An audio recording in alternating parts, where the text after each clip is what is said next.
Tonton video ini sampai selesai agar Anda tidak gagal paham.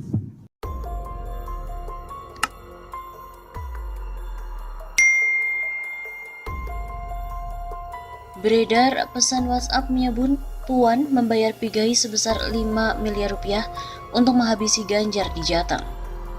Mantan Komisioner Komnas HAM Natalius Pigai mengunggah gambar yang memperlihatkan tangkapan layar pesan di WhatsApp dan mengungkapkan perintah Ketua DPR Puan Maharani untuk menghabisi Gubernur Ganjar Pranowo di Jawa Tengah. Sebagaimana diketahui bahwa Natalius Pigai kembali menuai polemik usai disebut bertindak rasis kepada Presiden Jokowi dan Gubernur Jawa Tengah Ganjar Pranowo. Kemudian dia pun mengaku juga kerap mendapat perlakuan rasis dari banyak pihak. Sudah banyak pendukung yang rasis sama saya. Apa saya harus marah? Banyak yang menghina, apakah saya harus ngamuk? Gusti ora sare, kata Natalius Pigai dalam kicauan di jejaring media sosial miliknya pada hari Ahad 3 Oktober. Bersamaan dengan hal itu, Natalius juga mengunggah sebuah gambar yang berisikan pesan di jejaring aplikasi WhatsApp. Terlihat dalam gambar yang diunggah, seorang mengklaim bahwa Puan Maharani telah memerintahkan kepada Natalius untuk menghabisi Ganjar di Jawa Tengah. Namun yang jadi sorotan dalam pesan itu, Pigai mendapat perlakuan tidak mengenakan dengan disebut sebagai monyet hitam. Jos, perintah Puan senilai 5 miliar rupiah ke Pigai. Mas Pigai tolong habisi kerja kera putih Jateng. Puan Maharani tega menghabisi Ganjar lewat monyet hitam Pigai, tulis seseorang dalam pesan itu. Pesan yang tadi diketahui dengan jelas siapa sosok pengirimnya itu pun menambahkan bahwa dalam dari perintah Puan itu ialah Ketua DPP PDIP Bidang Pemenangan Pemilu, Bambang Wuryanto. Seret otaknya Bambang Pacul, Kang Sabu. Sambung pesan tersebut.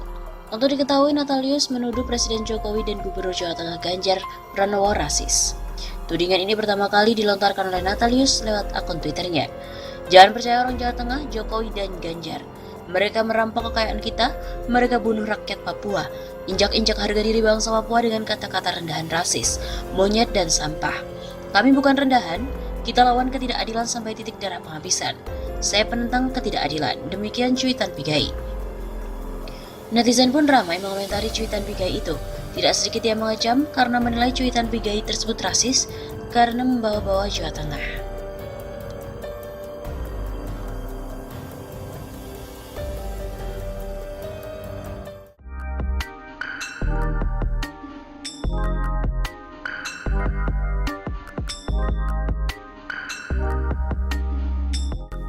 Megawati mengalah untuk Jokowi, 2024 Puan yang kali ini mengalah buat Ganjar. Melihat elektabilitas Gubernur Jawa Tengah Ganjar Pranowo yang selalu masuk posisi teratas sebagai calon presiden 2024, bisa saja PDI Perjuangan akan mencalonkannya. Sama halnya dengan Joko Widodo pada Pilpres 2014 yang memiliki elektabilitas cukup tinggi. Ketua Umum PDIP Megawati Soekarno Putri pun mengalah dan menyerahkan tiket capres pada Jokowi. Demikian yang disampaikan oleh analis politik yang juga merupakan Direktur Mahamara Leadership, Iwel Sastra pada kantor berita politik RMOL pada hari Rabu 7 April. Selain Ganjar, kader PDIP yang berpeluang maju adalah Ketua DPR Puan Maharani dan juga Menteri Sosial Tri Risma hari ini. Menurut Iwel Sastra, bisa saja nanti karena realita politik terjadi lagi seperti tahun 2014 ketika Megawati mengalah, kemudian PDIP pun mengusung Jokowi. Kali ini Puan mengalah dan PDI Perjuangan mengusung Ganjar Pranowo sebagai calon presiden. Pasalnya di antara kader PDIP yang ada saat ini, elektabilitas Ganjar selalu yang tertinggi. Selama ini jika dibandingkan kader PDI Perjuangan lainnya, hasil survei Ganjar lebih tinggi, kemudian juga muncul pasangan Ganjar Sandiaga, ujar Iwel Sastra. Partai politik istana terutama PDI Perjuangan dengan Partai Gerindra diprediksi akan berkoalisi pada Pilpres 2024. Hingga saat ini ada 4 nama yang berpeluang diusung sebagai capres dan cawapres, yaitu Menhan Prabowo Subianto dari Gerindra, Ketua DPR Puan Maharani dari PDIP, Menparekraf Sandiaga Uno dari Gerindra, dan Gubernur Jateng Ganjar Pranowo dari PDIP. Simulasinya adalah Prabowo Puan, Puan Sandi, Sandi Ganjar ataupun Ganjar Sandi. Belakangan selain 4 nama itu, muncul nama baru yaitu mantan wali kota Surabaya yang belum lama menjadi Menteri Sosial yaitu Tri Risma hari ini. Peluang Gubernur Jawa Tengah Ganjar Pranowo berduet dengan Gubernur DKI Jakarta Anies Baswedan terbuka jika elektabilitasnya menjelang Pilpres 2024 biasa saja. Demikian pendapat pengamat politik Universitas Nasional Andi Yusron pada kantor berita politik RMOL pada hari Rabu 7 April. Andi memprediksi untuk melapangkan jalan Ganjar menuju Pilpres adalah keluar dari PDIP. Setelah itu Ganjar kemudian berkoalisi dengan kelompok di luar pemerintah.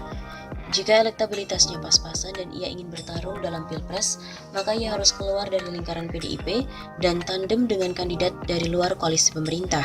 Maka ketika inilah Ganjar berpotensi dampingi Anies. Analisa Andi, Anies berkepentingan untuk berpasangan dengan Ganjar karena ingin meraup suara dukungan pengikut Ganjar. Dampak politiknya, kata Andi, akan memecah pendukung koalisi pemerintah.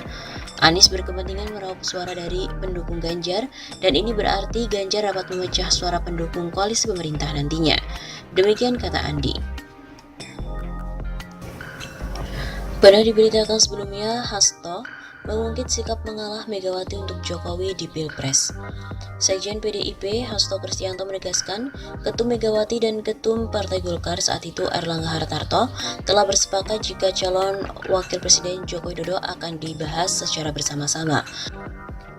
Menurut Hasto, saat pertemuan yang dilakukan pada Senin, Erlangga mengatakan kerjasama Golkar dan PDIP dilakukan sebelum Pilpres 2019 akan berkuat jalan kemenangan bagi Jokowi.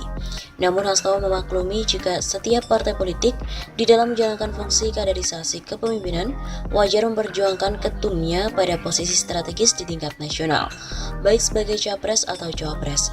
Hal itu terjadi pada Pilpres 2014 saat PDIP akan mengusung Megawati sebagai capres. Ibu Mega sebagai ketum PDIP pada tahun 2014 juga banyak didorong sebagai capres.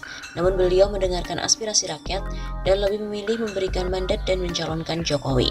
Sama halnya dengan Golkar, Hasto mengakui Erlangga merupakan representasi Golkar, memiliki pengalaman yang luas dan kepemimpinannya telah teruji sejak masih menjadi mahasiswa. Dengan fakta itu, PDIP, Ibu Hasto, sangat memahami apabila Golkar mencalonkan Erlangga untuk mendampingi Jokowi di periode selanjutnya. Pasalnya, hal itu merupakan cita-cita setiap partai untuk mendorong kadernya muncul sebagai calon pemimpin.